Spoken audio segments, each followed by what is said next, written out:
நட்புறவுகளுக்கு வணக்கம். நான் உங்கள் அன்னவேல் களிமுத்து. நம்ம பார்க்க வேண்டிய இன்றைக்கி முக்கியமான ஒரு பதிவு, வீடுகளை சுற்றி கோட்டைகளை அமைப்பது, அரசன் முதற்கொண்டு ஆண்டி வரைக்கும் அழகான குடியிருப்புகள் அமைத்து அதில் வேலிகள் அமைப்பது முக்கிய கடமையாக இருக்கிறது. அந்த அடிப்படையில் இன்று காட்டு மிருகங்களால் விவசாயம் செய்ய முடியாத சூழலில் விவசாயிகள் அல்லல்படுகின்ற சூழலில் நம்ம பாதுகாக்க வேண்டிய ஒரு முக்கியமான பதிவாக இந்த பதிவை பார்க்குறோம்.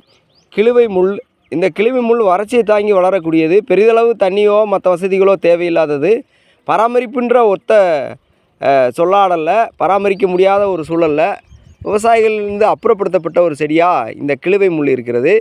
இந்த கிழுவை முள்ளினால் வரக்கூடிய நன்மைகள் என்று பார்த்தோம்னா, இங்கே நம்ம 3 வகையான அரிய வகை தாவரங்கள் பார்க்குறோம். ஒன்று பெரண்டை, இன்னொன்று கொடிதாளி, வெள்ளை நிற பூக்களோடு இருக்கக்கூடிய கொடிதாளி. இங்கே பார்க்குறோம் உப்பு கரிச்சான்னு ஒரு செடி. இது போன்ற அரிய வகையான பயிரினங்கள் அடைக்கலம் கொடுக்கின்ற அருகின உயிரினுடைய அடைக்கலமாக விளங்குகின்ற இவ்வகையான பயிர்களின் மூலமாக, இவ்வகையான செடிகள் மூலமாக, இவ்வகையான புதர் தாவரங்கள் மூலமாக அநேக வகையான நன்மைகள் இருக்கின்றது. நட்புறவுகளே, இது மாதிரியான அரிய தகவல்களை நாம் அன்னவயல் காணொலியில் கண்டு கேட்டு பயன்பெற வேண்டுகிறோம். நன்றி, வணக்கம்.